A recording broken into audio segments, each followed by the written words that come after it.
నీ మాటలతో నా బ్రతుకును బ్రతికిస్తావని ఎంతో ఆశతో నీ సన్నిధికి నే చేరితి. నీ మాటలతో నా బ్రతుకును బ్రతికిస్తావని ఎంతో ఆశతో నీ సన్నిధికి నే చేరితి. ఇది నా చివరిది, ఇది నా కడవరి మిగిలి ఉన్న నిరీక్షణ, మిగిలి ఉన్న నిరీక్షణ, మిగిలి ఉన్న నిరీక్షణ. నీ మాటలతో నా బ్రతుకును బ్రతికిస్తావని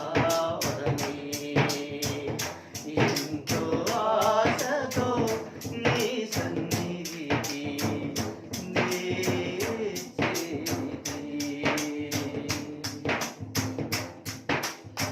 పాపపు ఊబిలో పాతుకుపోయిన పాపపు తీగెను అల్లుకుపోయిన పాపపు ఊబిలో పాతుకుపోయిన పాపపు తీగెను అల్లుకుపోయిన పాతరోత జీవితాన్ని పాతరోత జీవితాన్ని పవిత్రపరుచు పరిశుద్ధుడా, పవిత్రపరుచు పరమాత్ముడా.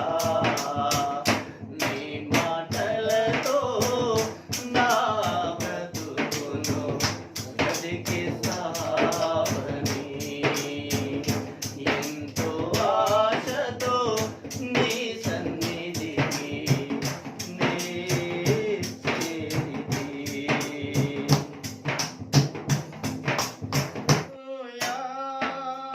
ఆరాధనా యేసువపురు ఆరాధనా హల్లెలూయా ఆరాధనా యేసువపురు ఆరాధనా दम्मजिताणु दल्लेरे माई चालो करिए स्तुति आराधना दम्मजिताणु दल्लेरे माई चालो करिए स्तुति आराधना हल्लेलूया आराधना యేసువపురు ఆరాధనా హల్లెలూయా ఆరాధనా యేసువపురు ఆరాధనా. ఇక్కడ చెప్పాలి కలిసి పాడుకుందాం స్తోత్రం. తత్రాస సావపుతారు నామ భారి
హల్లెలూయా.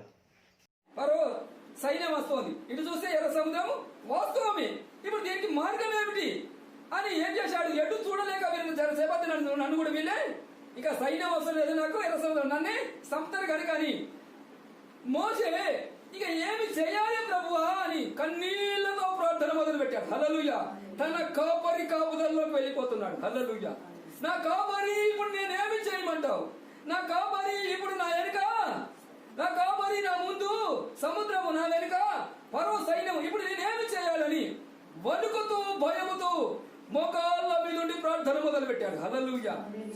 ఎవరికి చెప్పుకుందామంటే ఇప్పుడు నాకేమీ లేదు, నన్ను నడిపించింది నీవే ప్రభువా. ఇప్పుడు నన్ను ఏమి చేయమంటావు? ఒక గొర్రెలుగా కాపరిగా ఉన్న నన్ను, ఒక ఆ కొండల మధ్యలో తిరుగుతున్న నన్ను, ఆ గొర్రెల మంద నుంచి విడిపించుకోనొచ్చి ఇదిగో ఈ ప్రజలకు నాయకుడిగా ఉండి నడిపించమని మీరు చెప్పిన దాన్ని బట్టి బయటికి నడిపించాను, కానీ ఇప్పుడు నన్ను ఏమి చేయమంటావు అన్నప్పుడు ఈ సౌండ్ ఆ సౌండ్, ఈ శబ్దం ఆ శబ్దం విని ప్రజలు వణికిపోతున్నారు. స్త్రీలు, పురుషులు, పిల్లలు, పెద్దలు, అక్కడ ఉన్న గుర్రములు, లేకపోతే వారికి ఉన్న గాడిదలు కూడా వణికిపోతున్నాయి. భయపడుతున్నది ఆ స్థలం అంతా, భయముతో నింపబడ్డది. కాపరి లేని ప్రజలు అనుకుంటున్నారు, కాపరి లేని జనం అనుకుంటున్నారు. కానీ ఆ రాత్రి వాళ్ళు వెంబడిస్తున్న సందర్భంలో ముందు నడిచిన దేవదూత వెనుకకు తిరిగి వచ్చిందట. హల్లెలూయా. దాని స్వరము లేదు, స్తోత్రము. ముందు నడిచే ఏనుగుతో సంబంధమైన దేవదూత వెనుకకు తిరిగి వచ్చినప్పుడు ఆకాశముకు భూమికి ఉన్నటువంటి వెలుతురు ఇశ్రాయేలు ప్రజలకు వెలుగొచ్చింది. ఆ ఐగుప్తీయులకు చీకటిగా కమ్మిపోయింది. హల్లెలూయా. దానిలో స్వరము లేదు, దానిలో శబ్దం లేదు. నెమ్మదిగా దేవుడు కాపుదల ఇచ్చాడు. హల్లెలూయా. నెమ్మదిగా వారికి కాపుదల ఇచ్చాడు. వారు పోరాడుతున్నారు, ప్రయాణం దొరకక, తోవ దొరకక వారు పోరాడుతున్నారు. వీరు ప్రయాణం చేస్తా ఉన్నారు. ఎర్ర సముద్రం దగ్గరికి వచ్చారు. రాత్రంతా ఆ కొద్ది స్థలములు అనేవారు పట్టుకొని తీసుకొని పోయేవారు, కానీ ఆ రాత్రంతా వాళ్ళకు చీకటి కమ్మినప్పుడు వారు తోవ మబ్బు అయిపోయింది. హల్లెలూయా. వారికి తోవ మబ్బు అయిపోయింది. మబ్బు అయిపోయినప్పుడు వారు అక్కడనే తిరుగులాడు తెల్లారిపోయింది. తెల్లారగానే మోషే కర్ర మీదకి లేపన్నాడు. హల్లెలూయా. పొంగుతున్న సముద్రం పోయిపోయింది. స్తోత్రం.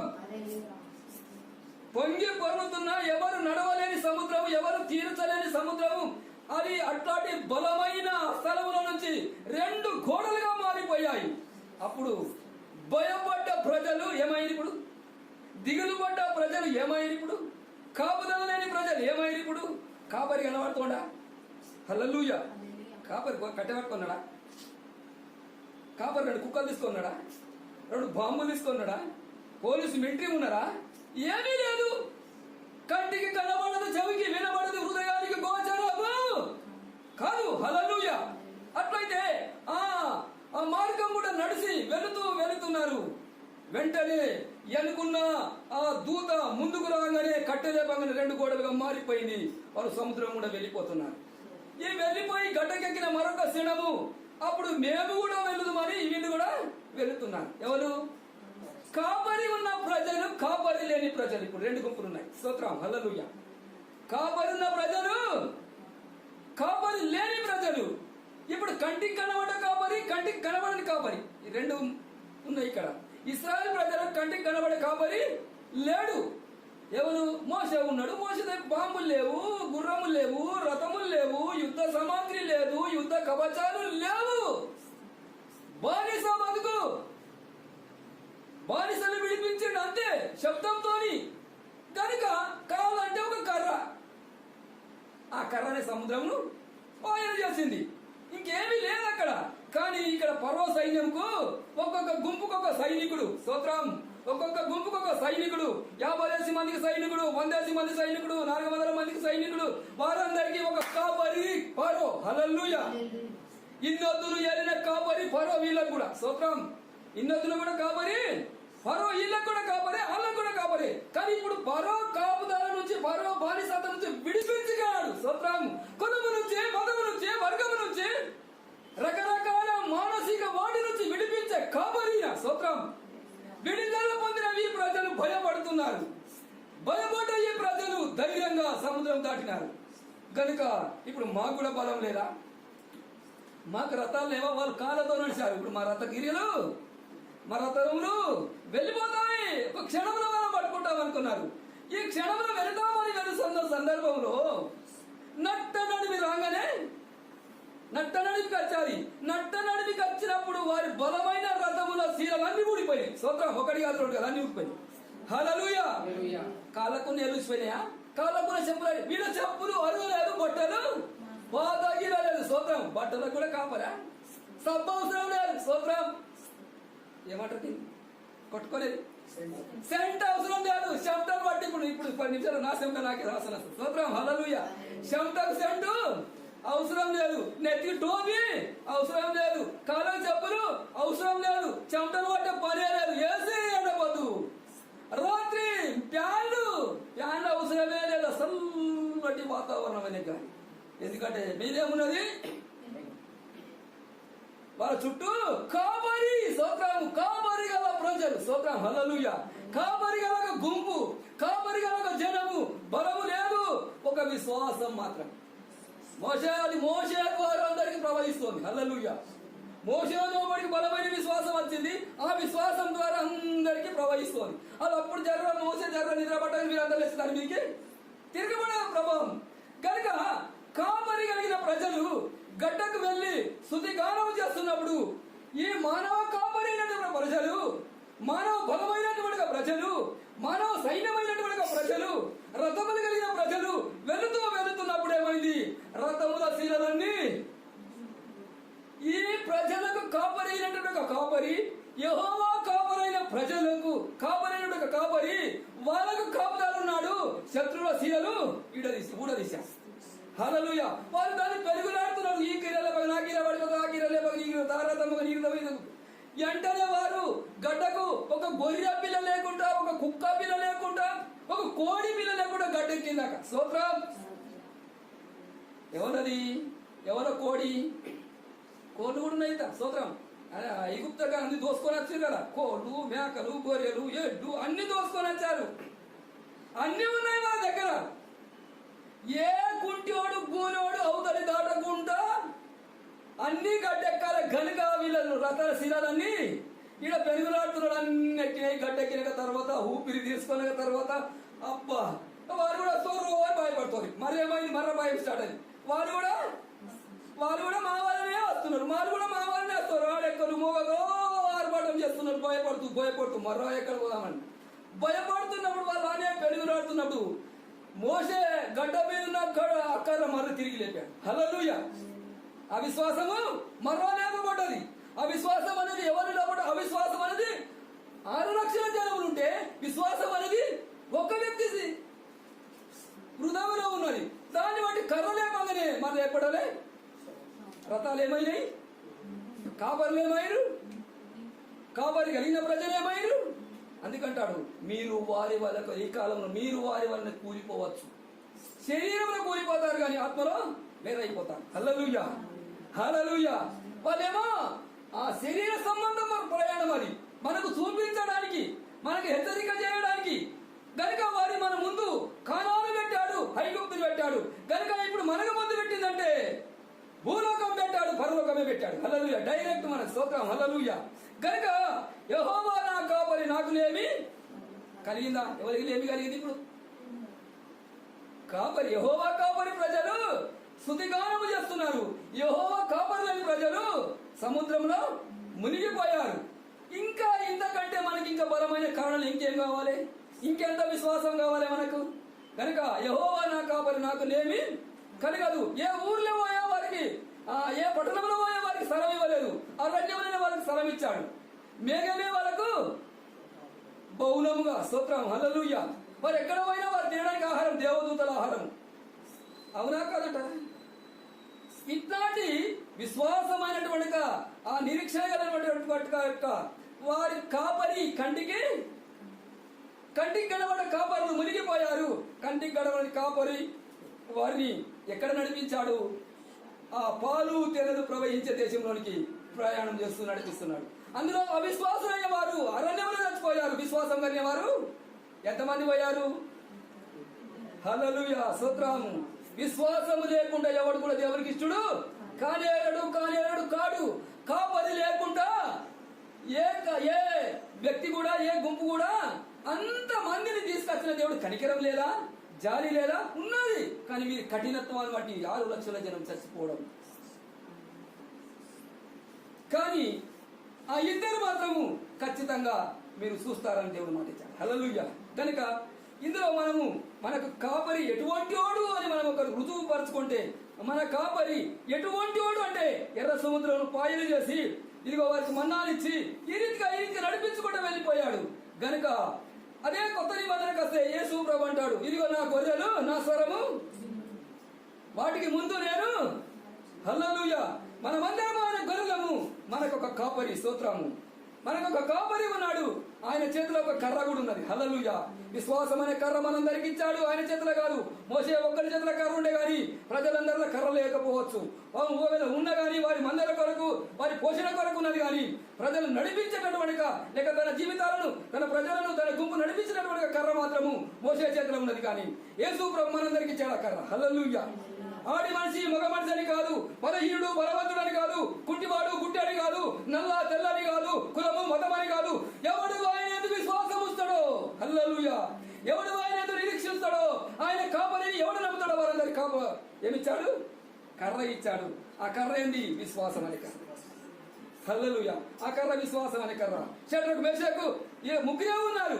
అయినప్పటికైనా వారి చేతుల కర్ర అప్పుడు ఉన్నదో ఇప్పుడు కూడా మనందరం కూడా ఈ విశ్వాసం అనే కర్ర పట్టుకొని విశ్వాసం అనే ఆ నిరీక్షణ కొరకు మనం సిద్ధపడాలి. కనుక యెహోవా నా కాపరి, నాకు లేమి కలగదు, పచ్చిక గల చోట ఆయన నన్ను వాళ్ళని పాలు తేనెలు చేసి నడిపించాడు. కానీ మనం ఎక్కడ నడిపిస్తాడు? నేను స్థలంలో మీరు. హల్లెలూయా. నేను మీకు ముందు వెళ్ళిపోతాను అన్నాడు. ఏమన్నాడు? నేను మీకు ముందు వెళ్ళిపోతాను. ఎక్కడ వెళ్ళిపోతావు? ఆగమైపోతాం. మా నిరీక్షణ ఏమిటి? మా విశ్వాసం ఏమిటి? మా త్యాగం ఏమిటి అని ఆనాడు ఉన్నటువంటి ప్రజలందరూ వెళ్ళిపోతున్నప్పుడు నేను మీకు స్థలము సిద్ధపరచ వెళ్తున్నాను, లేని ఎడల మరి మీకు చెప్తాను. అలా ఈ రోజు ఇంకా స్థలము లేదని లేదు, లేమిడి లేని స్థలము. ఈ భూమండలము ఉన్న ప్రజలందరికీ స్థలము, లేకపోతే ఆహారము, లేకపోతే వస్త్రము, లేకపోతే నీకేం అవసరము? నా రాజ్యము నా నీతిని వెతకండి, ఇంకా నీకేం అవసరమో అది ఇస్తానని తను మన కొరకు ఒక కాపరిగా నిలబడ్డాడు.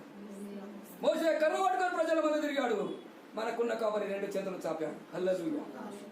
ఒక కిరీటం పెట్టబడ్డది, 2 చేతులు ఇక్కడ నాటబడ్డాయి, 2 కాళ్ళు అక్కడ నాటబడ్డాయి.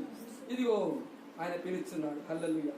ఎవరైనా ఆ మగవను దిదారించి సూచన ఎడలా వారి విషము, పాప విషము ఇరిగిపోతాది.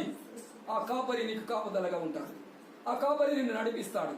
ఆ కాపరి నిన్ను ఏ చోటికి నడిపించాలో ఆయనకు తెలుసు. కనుక ప్రజల మోయ మార్గం నిన్ను నడిపించాడు, ఆ లోకం మోయ మార్గం నిన్ను నడిపించాడు, ఆ ఎంజాయ్ మార్గం నిన్ను నడిపించాడు. ఆయన ముళ్ళ మార్గం నడిపిస్తాడు. ఆయన చూసినప్పుడు ముళ్ళు పక్కగా అయిపోతాయి. సముద్రం పాయలైతే ముళ్ళుంటాయా? సముద్రం పాయమైతే రోగం ఉంటుందా? సముద్రం పాయమైతే విశ్రమ ఉంటుందా? సముద్రం పాయమైతే మనకి ఇంకేమంటే ఉంటుంది? అంతకంటే బలం. అందుకే ఒకప్పుడు అంటాడు, ఇదిగో అప్పుడున్న ప్రవక్త కంటే ఇక్కడ మీ మధ్యన ఉన్నాడు అంటాడు. అప్పుడున్న దానికంటే ఇప్పుడు మీ మధ్య బలమైనగా నడుస్తున్నాడు అంటాడు. హల్లెలూయా. అందుకొరకే యెహోవా నా కాపరి, నాకు లేని కలది, పచ్చగల చోట ఆయన నన్ను పెట్టు. ఇంకా 3వ వచనం, నా ప్రాణములకు ఆయన సేదీర్చున్నాడు, తన నామం బట్టి నీతి మార్గములను నడిపించున్నాడు. హల్లెలూయా. తన ప్రాణానికి ఏం చేస్తున్నాడు? సేద తీరుస్తున్నాడు. పైన కాదు, లోపల ఉన్నటువంటి కదాన్ని ప్రాణం చేద తీర్చి దానికి ఏం చేస్తాడంట? తన నామమును బట్టి నీతి మార్గములలో నన్ను నడిపించుచున్నాడు. గాఢాంధకారం లోయలు నేను సంచరించినను ఏ అపాయమునకు భయపడను. నీవు నాకు తోడైందువు. నీ దుడ్డుకర్రయు నీ దండమును నన్ను ఆదరించును. హల్లెలూయా. ఒక్కసారి మనం పరిశోధించుకుందామండి. గనుక అది ఇద్దరైనా, ముగ్గురైనా, ఒక్కరైనా, ఎవరి ఎవరి ప్రాణానికి వారే కర్తలు. గనక ఈరోజు ఈ కడవరి కాలంలో, ఈ ఆఖరి దినాల్లో ఇంకేమీ లేదు. ఎటు చూసినా ఈ వర్షాలు, ఎటు చూసినా ఈ కరుణ, ఎటు చూసినా రకరకాలైనటువంటి ప్రాణ భయంలో ఉన్నటువంటి ఈ లోకం ఇప్పుడు భయపడుతున్నది. ఏ పట్టణము? హైదరాబాద్లో ఈ వర్షం రానే రాదు, ఏ వరద రాదు, ఏ అగ్ని రాదు, ఏ భూకంపం రాదు. అట్లా మనది అని ఆంధ్ర ఎన్ని మాటలు పుడిపోయి చూడు. ఆ తుఫాన్ వచ్చి ఈ తుఫాన్ ఆంధ్ర ఎన్ని మాటలో మునిగిపోయింది. కానీ మనకు హైదరాబాద్ మాత్రం రాదు. ఎప్పుడు నీళ్ళలో మునిగిపోము. కానీ అంతా భయమే. స్తోత్రం. ఏ రోజు కూలిపోతుందో ఏమైపోతుందో. అంటే ఈ ప్రజలు కాపరి లేనటువంటి ప్రజలు పట్టణము నాశనానికి వెళ్ళిపోవడానికి భయభీతి పొందుతున్నది. కానీ కాపరి కలిగిన ప్రజలు అనుకోకుండా కంటి రెప్ప పాటున ఒకరోజు మనం ఎగిరిపోయే దినం రాబోతుంది. హల్లెలూయా. వారికి ఏ సంఘం అనో లేకపోతే సమాజం అనో లేకపోతే కాపుదలని ఏముండదు. లాజర్ ఎట్లున్నాడు? హల్లెలూయా. లాజర్ ఎట్లున్నాడు? పాపాత్మురాలు ఎట్లున్నది? చెట్టు మీద కూర్చున్న లాజర్ ఎట్లున్నాడు? ఇట్లా ఉంటాడు విశ్వాసులు. హల్లెలూయా. ఆయన ఏమన్నాడు? చెట్టు మీద కూర్చున్న చెక్కాయకి ఏమన్నాడు? ఆయన సమర్పణను బట్టి ఈతడు అబ్రహాము కుమారుడైన. లాజర్ ఏమన్నాడు? దరిద్రుడు కుక్కల చేత లాజర్ ఏమన్నాడు? అదిగో అబ్రహాము రొమ్మున. ఇవన్నీ పెద్ద గుర్తులున్నాయి. వాళ్ళెట్టోళ్ళు సీఎమా పండితుడా? ఏమి లేదు. బలహీనులకు ఈ బలమైన కార్యాలు ఘనమైన కార్యాలు ఇస్తున్నాడు కనుక ఈలాంటి ఎవరు కుక్కల మధ్యన నక్కల మధ్యన ఇటు అటు తిరుగుతున్న ప్రజల మధ్యన ఉన్నటువంటి ప్రజల్లో ఆత్మ సంచరిస్తోంది. హల్లెలూయా. కాపరి సంచరిస్తోంది. హల్లెలూయా. అందుకని మనం అందరం కూడా ఏ సమయంలో మనం ఎగిరిపోతామో మనకు తెలియదు కనుక మనకేం కావాలి? మనకు కాపరిని ఎప్పుడు మరవకూడదు. మన కాపరి పాదాలు ఎప్పటికీ మన మధ్య ఉన్నట్టుగా, మన కాపరి మన మధ్య ఉన్నట్టుగా మిమ్మలను ఎన్నడూ ఇడువను. హల్లెలూయా. ఎన్నడూ ఇడువను. ఇంతకంటే బలమైన మాట ఏంటి? మీ ముందుంటా, మీ వెనుకుంటా, మీ పాదాలకు రాయి తగలకుంటుంటా. ఇదిగో మీ మధ్యన పరలోక రాజ్యం సంచరిస్తున్నది. మీ మధ్యన ఆమె అన్నాడు, ఆ బాయి కన్నాడు, ఇదిగో దీంతో మాట్లాడుతున్నాడు. ఇదిగో అదే పరలోకం మీ మధ్యనే. ఎరిసిలేమ లేదు, ఈ కొండ మీద లేదు. ఎక్కడ ఉంది? ఇదిగో ఈ మధ్యనే, మీ మధ్య ఉన్నాడు అన్నాడు. అంటే ఆయన మన దగ్గర ఉంటే మన పరలోకం ఉన్నట్టే. ఆయన ఎందుకు విశ్వాసం ఉంటే పరలోకం ఉన్నట్టే. అనుకోకుండా ఆయన ఎగిరిపోతాం మనం అంతే. అది కటికి ఆయనకి మనకి నీ కడిగా నీకున్నట్టు, నీ బయట ఉన్నట్టు, నీతో మాట్లాడలేదు ఏమన్నాడు? అలా కనబడ్డాడు ఎర్ర సముద్రం దగ్గర. ఏం కనబడలేదు, ఏం వినబడలేదు. అక్కడ పరవసైన్యం వినబడ్డది, ఎర్ర సముద్రం కనబడ్డది, ధనుడు వినబడ్డది. ఈ వినబడ్డ సౌండ్ అన్ని మట్ల మాయమైపోతాయి. హల్లెలూయా. వినబడిన దేవుడు బయటికి వస్తాడు. అది బలమైన చిన్న రాయిగా పడ్డది, అది భూతలం అంతా పెరిగిపోయింది. హల్లెలూయా. చిన్న విశ్వాసం ఉన్నది నిన్ను పరలోకం నడిపిస్తుంది. ఒకరేసి చిన్న ప్రార్థన చేసుకున్నా.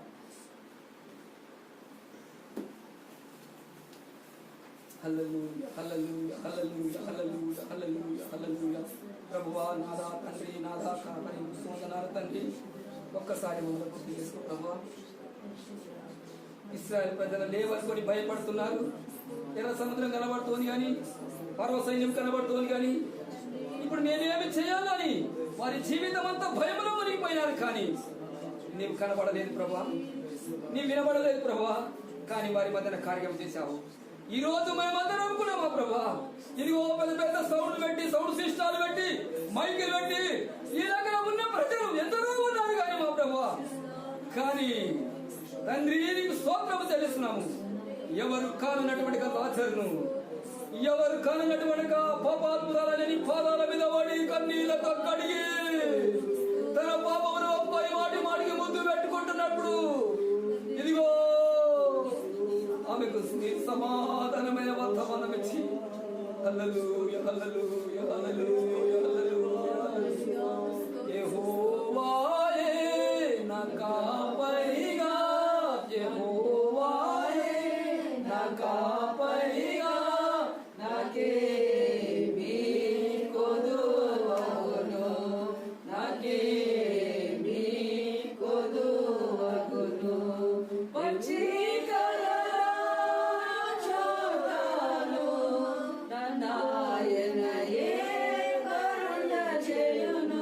కూర్చుంటారా?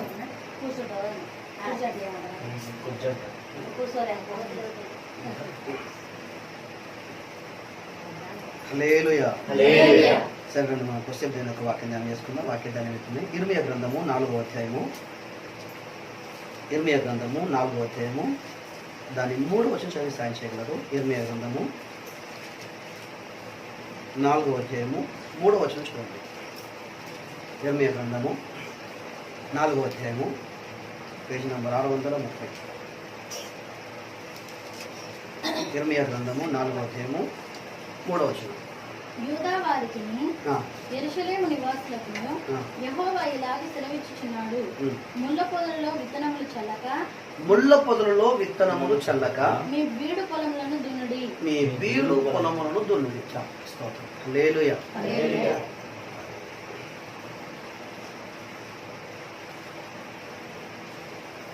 సరే, ఇక్కడ జాగ్రత్తగా అందరూ నా వైపు చూస్తూ జాగ్రత్తగా విన్నారు. హల్లెలూయా.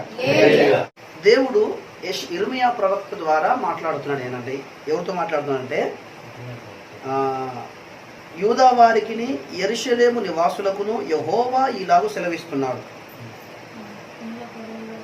ఈ అంటే దేవుడు మాట్లాడుతున్నవారు ఎవరంటే యూదులు, ఇశ్రాయేలీయులు.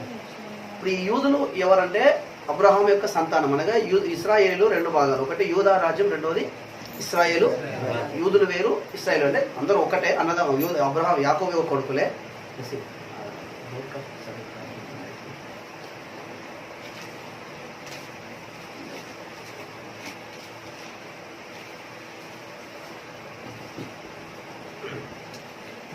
అయితే ఇప్పుడు దేవుడు ఏమని చెప్తున్నాడు ఇక్కడ అంటే, యూదా వారికి ఇశ్రాయేలు వారికి యెహోవా సెలవిచ్చిన మాట ఏంటి అంటే, ముళ్ళ పొదలలో విత్తనములు చల్లక బీడు భూములు దున్నుడి అంటున్నారు.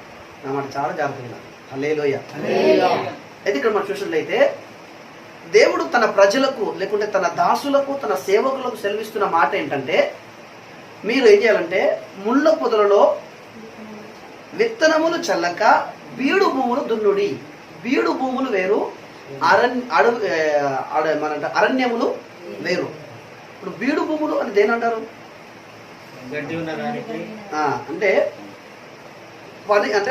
మనం తినే ఆహారం ఉన్న మొలకలు మాత్రం దాంట్లో ఉండవు. అంటే పిచ్చి గడ్డి, అంటే మనం విత్తన ఏ అందులో ఉండవు, తనకై తాను మొలిచినవి అనేకమైన అందులో ఉంటాయి అన్న కదా. ఇప్పుడు మీ అందరూ వ్యవసాయం తెలుసు.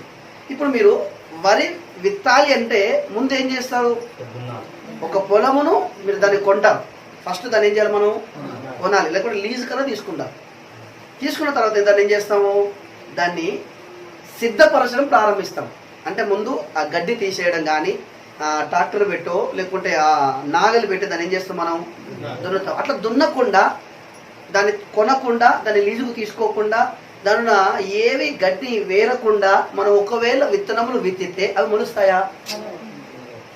ఇప్పుడు ఒకవేళ అట్లా ఎవడైనా మీ ఊర్లో ఒక పొలాన్ని తీసుకొని లేకపోతే ఒక అడవిలోకి వెళ్ళి ఏం చేశారంటే విత్తడం విత్తు అందరూ విత్తుతున్నారు కదా అని ఈడు కూడా విత్తడం ప్రారంభించారు అనుకోండి, మీరేమంటారు చెప్పండి.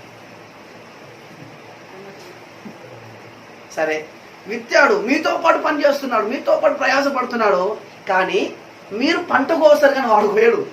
కారణం ఏంటి అంటే దాని ముందు ఏం చేయాలి, దున్నాలి. అందుకే ఇప్పుడు దేవుడు తన సేవకులకు ఏమని ఆజ్ఞాపిస్తుందంటే, ఓ యూదా వారులారా, ఇశ్రాయేల్ వారు మీరు ఏం చేయాలంటే స్తోత్రం కనుక మొదటిగా ముళ్ళ పొదలలో మీ విత్తనమును చల్లకండి. ముళ్ళ పొదలలో మీ విత్తనమును చల్లకండి. ఇప్పుడు మీరు విత్తనమును చల్లాలనుకుంటే మొట్టమొదటిగా ఏం చేయాలంటే ఆ బీడు బారిన పొలములను దున్నాలి. హల్లెలూయా. ఏం చేయాలి, ఇప్పుడు మనం దున్నాలి.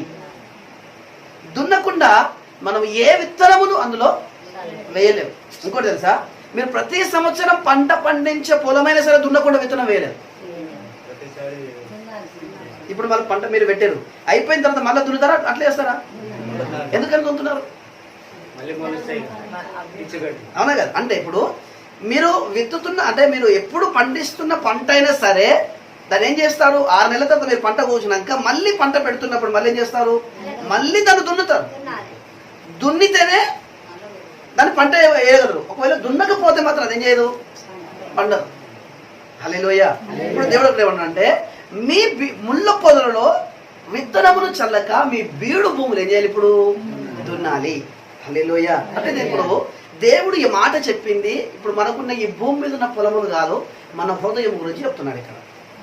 హల్లెలూయా. ఇప్పుడు అనగా ఈ భూమి అనేది ఏంటి అంటే మానవుని యొక్క హృదయము, లేకుంటే మనందరము ఒక పొలం, అవునా కదా.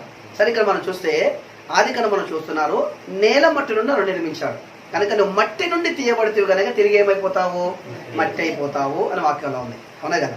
అట్లా ఇప్పుడు మనం చేస్తుంటే మనందరి శరీరాలు ఎక్కడ నుండి వచ్చినాయి, మట్టి నుండి వచ్చినాయి, అవునా కదా. సరే, ఇక్కడ పొలము అని దేవుడు మాట్లాడుతున్న దేని గురించి అంటే మన హృదయం గురించి, అంటే మన గురించే, అవునా కదా. అట్లా ఇప్పుడు ఈ పొలములో ఇప్పుడు ఏం మొలిచినాయి అంటే అంతకు ముందు అనగా మానవుడు పాపము చేయక మునుపు అనేది ఏంటంటే ముళ్ళ తొప్పలు, గచ్చ పొదలు అనేవి భూమి మీద లేవు.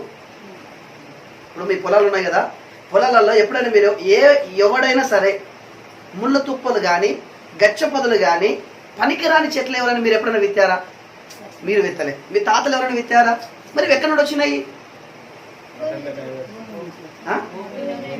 అదే భూమి నుండి వస్తున్నాయి కదా, అంటే భూమిలో ఉన్నట్టే కదా. ఇప్పుడు మీరు ఎన్నిసార్లు తీసినా మళ్ళీ తిరిగి ఏం చేస్తుంటాయి? ఎందుకు వచ్చినాయి అంటే ఒక మాట చదవండి.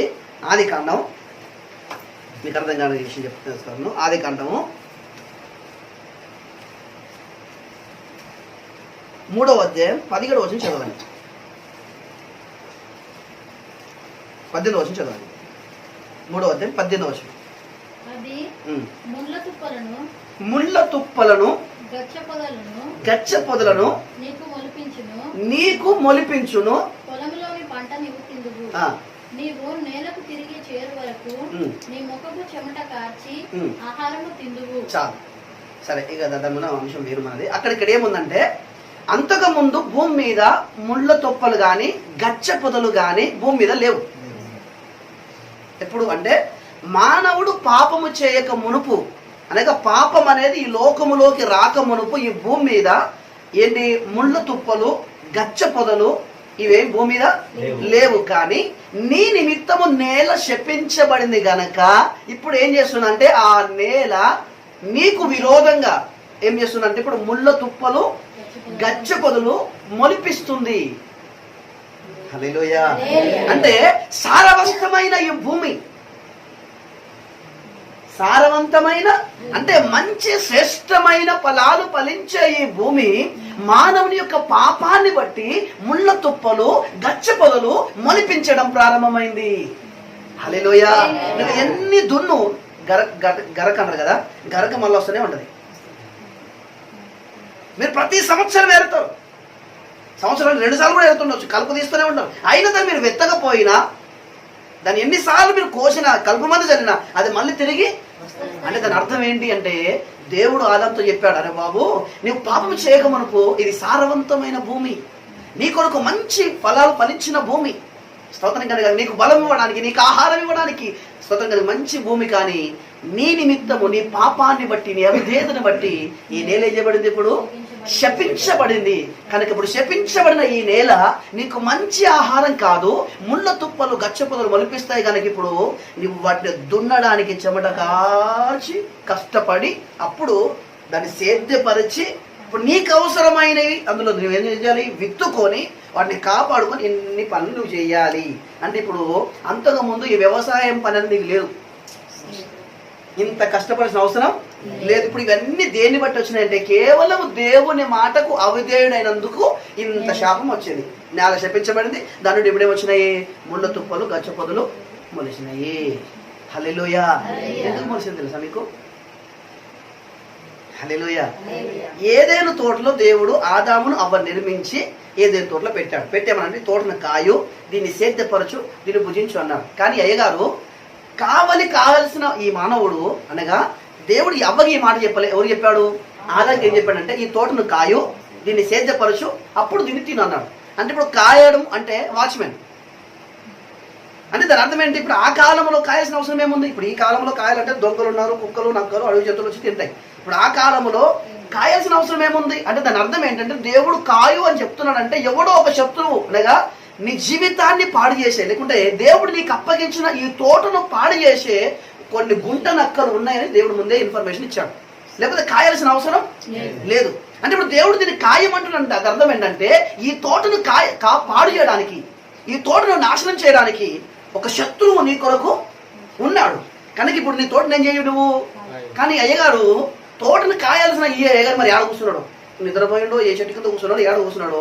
వెంటనే ఆ శత్రువు సర్పములోకి ప్రవేశించి, పాములోకి ప్రవేశించి ఆదాము దగ్గరికి పోలేదు కానీ బలహీనమైన అవ్వ దగ్గరికి వచ్చి ఇప్పుడు అవ్వను మోసం చేసి, ఒకవేళ ఆదాము తోటను కాచి ఉంటే సర్పము ఆ తోటలోకి రాకుండా ఆదాము దాన్ని ఎదిరించేవాడు. హల్లెలూయా. అంటే ఇప్పుడు ఆదాము యొక్క నిర్లక్ష్యమును బట్టి సాతాను ఏం చేసింది? సర్పములోకి ప్రవేశించి అవ్వను మోసగించింది. అవ్వ మోసపోయింది, అవ్వ ఆదామును మోసం చేసింది. ఈ విధంగా వీరొక అవిధేయతను బట్టి నేల శపించబడింది. కనుక ఇప్పుడు ఈ శపించబడిన ఈ అందులో మళ్ళీ కొంత విత్తనాలు చల్లితే మాత్రం ఏం చేయదు? మొలకెత్తదు. కనుక ఇప్పుడు దేవుడు ఏం చెప్తున్నాడంటే ముళ్ళ పొదలలో నీ విత్తనమును చల్లక మీ బీడు భూములు దున్నుడి అన్నాడు. హల్లెలూయా, హల్లెలూయా. అట్లయితే ఇప్పుడు స్తోత్రికనే గాక ఈ బీడు పొలములు అంటే ఏంటో కొన్ని విషయం మీకు అర్థం చేసి చెప్తాం. మత్తయి సువార్తలోకి రండి. మరియు ఈ ఉపమానం మీకు తెలియదా? అలాగైతే ఉపమానంలో మీకు ఎలాగో తెలియదనను. విత్తువాడు వాక్యం విత్తుచున్నాడు. విత్తువాడు వాక్యమును విత్తుచున్నాడు.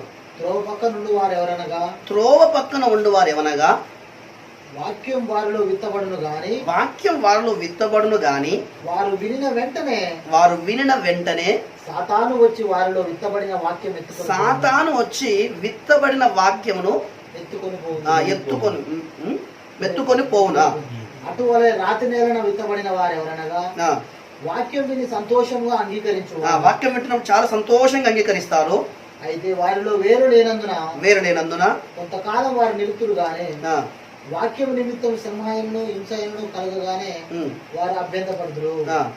ఇతరులు ముళ్ళ పొలలో విత్తబడిన వారు వీరు వాక్యం విందురు గాని ఐహిక విచారమును ధనమోసమును మరి ఇతరమైన అపేక్షములను లోపల చొచ్చి వాక్యమును అణిచివేయడం వలన అది నిష్ఫలమగును.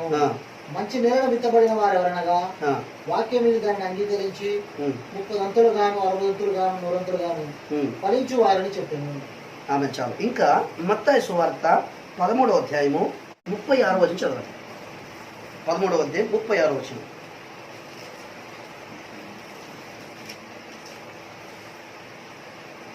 అప్పుడు ఆయన జన సమూహాలను పంపివేసి ఇంటిలోనికి వెళ్ళగా ఆయన శిష్యుడు ఆయన ఎదుగు వచ్చి పొలంలోని గురుగులను కూర్చిన ఉపమానమును భావము మాకు తెలియజెప్పమండి. అందుకు ఆయన ఇతరులను మంచి విత్తనం విత్తువాడు మనుష్య కుమారుడు, పొలము లోకము, మంచి విత్తనములు రాజ్య సంబంధులు, గురువులు దుష్టుని సంబంధులు. వాటిని విత్తిన శత్రువు అపవాది. కోత యుగ సమాప్తి, కోత కోయివారు దేవదూతలు. గురుగులను ఎలాగూ కూర్చోబడి అగ్నిలో కాల్చివేయబడినో అలాగనే యుగ సమాప్తి అందు జరుగును. మనుష్య కుమారుడు తన దూతలను పంపును. వారు ఆయన రాజ్యం నుండి ఆటంకములకు సకలమైన వాటిని దుర్నీతి పరులను సమకూర్చి అగ్నిగుండంలో పడవేయుదురు. అక్కడ ఏడుపును పనుకుంటే ఉండును. అప్పుడు నీతిమంతులు తమ తండ్రి రాజ్యంలో సూర్యుని వల్ల తేజరిల్లుతారు. తిరిగల వాడు వినుడు గాక. ఇప్పుడు జాగ్రత్తగా వినండి. హల్లెలూయా. ఆ మాట అర్థమవుతుందా? చాలా జాగ్రత్తగా వినాలి. ఇప్పుడు చాలా మందికి ఉన్న సందేహం ఏంటంటే ఇప్పుడు మేము చెప్తున్న వాక్యము మీలో వెలిగింపబడాలి అంటే ఒక విత్తనము అనేది దేవుని వాక్యం. విత్తనం అంటే ఏంటి? దేవుని వాక్యం. హల్లెలూయా. ఇప్పుడు విత్తువాడు మనుష్య కుమారుడు లేకుంటే దేవుడు మొట్టమొదటి భూలోకములో వాక్యమును విత్తినవాడు యేసయ్య. ఆ తర్వాత 12 మంది శిష్యులు దేవుడు ఆ పరిచయం వారికి తన సువార్థికులకు లేకుంటే అపోస్తులకు ఆ వాక్యమును దేవుడు అప్పగించాడు. హల్లెలూయా. విత్తువారు 2 ఉన్నారు. హల్లెలూయా. ఒకరు దేవుని సంబంధులు, మరొకరు దుష్టుని సంబంధులు. విత్తనాలు కూడా 2 రకాలు. ఒకటి దేవుని రాజ్యం యొక్క విత్తనము, రెండోది దుష్టుని యొక్క విత్తనాలు. హల్లెలూయా. కనుక ఇప్పుడు 2 విత్తుతున్నారు. ఇంకోటి స్థలాలు ఎన్ని రకాలు? ఇప్పుడు 4 రకాలుగా చూపించారు. ఒకటి త్రోవ పక్కన స్థలం, రెండోది రాతి నేల అనగా కఠినమైన హృదయం, మూడవది ముళ్ళ తుప్పలు అంటే వారు మంచి నేలే కానీ ఇప్పుడు ఆ నేలలు ఏం మొలిచినాయి? ఐహిక ధన సుఖభోగములు అనే అభిచారములు అన్ని వాళ్ళ లోపల మనిషినాయి. ఇంకోటి 4వ నేల మంచి నేల. దాని అర్థం ఏంటంటే ఈ మంచి నేల ఏంటంటే దున్నబడిన, సేద్యపరచబడిన, సారవంతమైన నేల. స్తోత్రం. హల్లెలూయా. ఇప్పుడు ఒక విత్తువాడు అంటే ఒక రైతు తన విత్తనమును విత్తక మునుపు ఏం చేస్తారంటే ఆ భూమిని దున్నడం ప్రారంభిస్తాడు. హల్లెలూయా. చాలా జాగ్రత్త వినాలి. సాతాను ఆటంక నిద్ర ఇక్కడ జాగ్రత్త. స్తోత్రం. హల్లెలూయా. అంటే ఒక సేవకుని యొక్క బాధ లేకుంటే నిజమైన ఆత్మ యొక్క బాధ ఏంటంటే నేను విత్తుతున్నా అనగా పరలోకము నుండి దేవుడు నీ కోసం ఇవ్వడానికి పంపించిన ఆ జీవము గల మాటలు నీ హృదయములో పడకుండా ఏదైతే ఆటంకముగా ఉందో అనగా దేవుని యొక్క వాక్యము. ఇప్పుడు మా బాధ ఏంటంటే మీరు ఫలించాలి అనగా ఇప్పుడు మీ పంట పొలంలో ఇప్పుడు ఈయన నాటేశాడు కనుక పచ్చగా ఉంది, నేను నాటేలకు దాని పొలం ఎట్లుంటది? అవునే కదా. అంటే ఇప్పుడు మనందరికి ఒక ఆశ ఉండాలి ఏంటంటే నేను ప్రభు కొరకు ఫలించాలి అని. అంటే నేను ఫలించాలని గంట ప్రసంగం చేసి నేను ఫలించాలి. ఏం ప్రవేశానా? ఇప్పుడు నేను కూడా చెప్తున్నా, మీరందరూ ఫలించండి అని చెప్పినంత మాత్రం మీరు ఫలించరు. ఫలించమని నేను ప్రసంగం చేసినా మీరు ఫలించరు. ఫలించాలి నేను గంట సేపు కూర్చొని ప్రార్థన చేసినా మీరు ఫలించరు. ఇప్పుడు ఫలించాలి అంటే పని చేయాలి. అవునే కదమ్మా. ఫలించాలంటే ఏం చేయాలి? పని చేయకుండా ఇంట్లో కోసం ఫలించండి ఫలిస్తుంది మీ పొలం. ఏం చేయాలి ఇప్పుడు? హల్లెలూయా. అనగా ఏం తీసుకోవాలి తెలుసా? గుణపమో లేకుంటే ట్రాక్టరో, అనగా ఆ భూమిని దున్నడానికి ఏం చేయాలి? ఇప్పుడు ఆ పలుగు తీసుకొని పోవాలి. హల్లెలూయా. అట్లయితే దేవుని వాక్యము మీ హృదయములో విత్తబడాలి, నాటబడాలి. అంటే ఇప్పుడు ఏం చేయబడాలంటే శపించబడిన నీ నేల దున్నబడాలి. కానీ దున్నబడుతున్నప్పుడు నేలకు సంతోషం ఉండదు, అది చీల్చబడుతుంది. నీ లోపల దాగబడిన స్తోత్రం కనగాక. మీరు ఎప్పుడో చూసారా? జేసీబీ బండి పెడతాం. ఎందుకు పెడతాం తెలుసా? అందులో ముళ్ళ చెట్టు ఉంది అనుకోండి, ఎంత పెద్ద ముళ్ళ చెట్టు ఉంది. ఇప్పుడు మనం ఏం చేస్తాం? ఇప్పుడు మనం ప్లేస్ కొన్నాం చర్చి కట్టడానికి. అందులో ఇప్పుడు ఏముందంటే అన్ని ముళ్ళ చెట్టు తుప్ప చెట్లు ఉండే. అప్పుడు ఏం చేసాం తెలుసా?